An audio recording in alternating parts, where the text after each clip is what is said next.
Hi friends, అందరికీ ఎంతో ఇష్టమైన ఆలు పరాటా అండి. అయితే హెల్తీ బ్రేక్ఫాస్ట్ లేదంటే లైట్ డిన్నర్గా తీసుకోవచ్చు. పిల్లలు పెద్దలు అందరూ తీసుకోవచ్చు. చూడండి, దాని గోధుమ పిండి అలా కలుపుకోవాలండి. మనం చపాతీ పిండి ఎలా కలుపుకుంటామో అలాగే కలుపుకోవాలి, కానీ మైదా కూడా వాడుకోవచ్చు.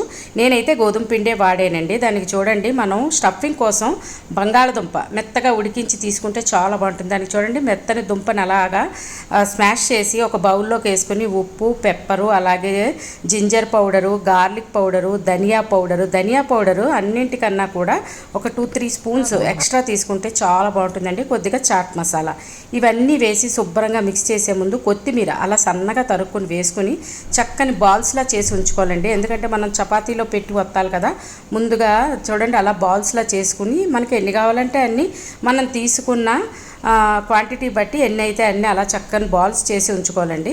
ఉంచుకున్న దాంట్లో చపాతీ ఒత్తిన తర్వాత ఆ బాల్ అందులో పెట్టి నేను చూపించిన విధంగా ఫోల్డ్ చేసుకోవాలి. అయితే ఇది మంచి కవర్ ఉంటే కనుక కవర్ మీద ఒత్తుకుంటే చాలా బాగా వస్తాయండి. లేదంటే మన దగ్గర చూడండి ఆ రొట్టెల పీటలు ఉంటాయి కదా, దాని మీదైనా శుభ్రంగా నేను చూపించిన విధంగా కొద్దిగా గోధుమ పిండి వేసుకుని దానిపైన, ఎందుకంటే ఆ పీట మీద అంటుకోకుండా చక్కగా చూడండి నేను చూపించిన విధంగా అలాగా స్ప్రెడ్ చేయాలండి.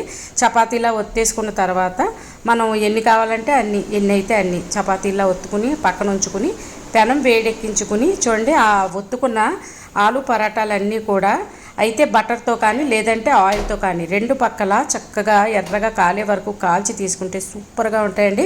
దీనికి మంచి కాంబినేషన్ రైతా లేదంటే ఏదైనా కర్రీతో కూడా తీసుకోవచ్చు, సూపర్గా ఉంటాయి. మీరందరూ కూడా ఆలు పరాటా ట్రై చేసి మీకు ఎలా వచ్చిందో నాకు ఒక కామెంట్ పెట్టండి. అలాగే నా ఛానల్ కనుక సబ్స్క్రైబ్ చేసుకోకపోతే సబ్స్క్రైబ్ చేసుకోండి. ఒకవేళ చేసుకున్నట్టయితే కనుక మీ ఫ్రెండ్స్తో రిలేటివ్స్తో షేర్ చేయండి ప్లీజ్. Thanks for watching. అమ్మ వంటిల్లు, మన ఆరోగ్యం మన చేతుల్లో.